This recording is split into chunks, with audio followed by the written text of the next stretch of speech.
দর্শক, আপনারা দেখছিলেন জুলাই গণহত্যার অভিযোগে দায়ের করা মামলায় তাদেরকে কিন্তু আনা হয়েছিল কোর্টে।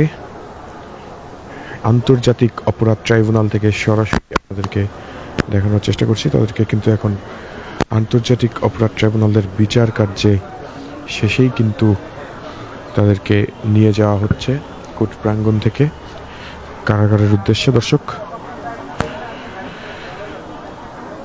আওয়ামী লীগের প্রেসিডিয়াম সদস্য সাবেক মন্ত্রী কামরুল ইসলামের নিজ হাতে গড়া কিন্তু এই আন্তর্জাতিক অপরাধ ট্রাইব্যুনালে আজকে তাকে হাজির করা হয়েছিল এবং তাকে কিন্তু সেই বিচারের আওতার কার্যক্রম শেষ করে আমরা দেখতে পাচ্ছি গাড়িতে ঠিক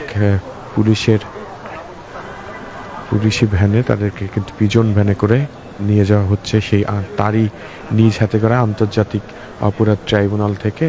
এখন কিন্তু সেই চিত্রটি দেখতে পাচ্ছি।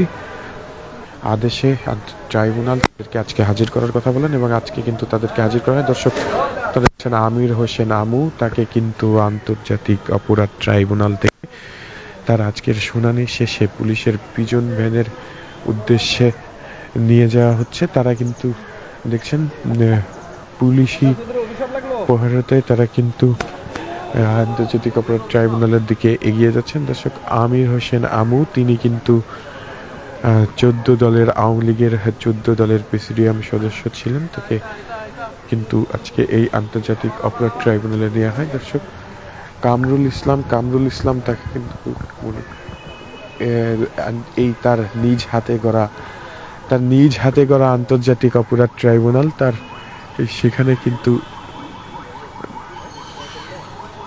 তার বিচার কার্য করা হচ্ছে। দর্শক, জুলাই গণহত্যার দায়ে কামরুল ইসলাম আওয়ামী লীগের প্রেসিডিয়াম সদস্য, তাকে কিন্তু তার নিজ হাতে গড়া আন্তর্জাতিক অপরাধ ট্রাইব্যুনালে তাকে কিন্তু এখান থেকে নিয়ে যাওয়া হচ্ছে। দর্শক, আমরা আপনাদেরকে দেখানোর চেষ্টা করছি আন্তর্জাতিক অপরাধ ট্রাইব্যুনালের কামরুল ইসলাম তাকে কিন্তু এই আন্তর্জাতিক অপরাধ ট্রাইব্যুনালের তার নিজ হাতে করে থেকে নিয়ে যাওয়া হচ্ছে পুলিশি পিজন ভ্যান ঘিরে কিন্তু সাংবাদিককে গণমাধ্যম কর্মী তাদের কিন্তু একটি উৎসাহ উদ্দীপনা দেখছি এবং পুলিশি পিজন ভ্যান ঘিরে তারা হয়তো চাচ্ছেন জনতার উদ্দেশ্যে। দর্শক, আমরা কিন্তু দেখছি দুজনকে কিন্তু একটি পিজন ভ্যানেই ওঠানো হয়েছে। দর্শক, আপনাদেরকে জানিয়ে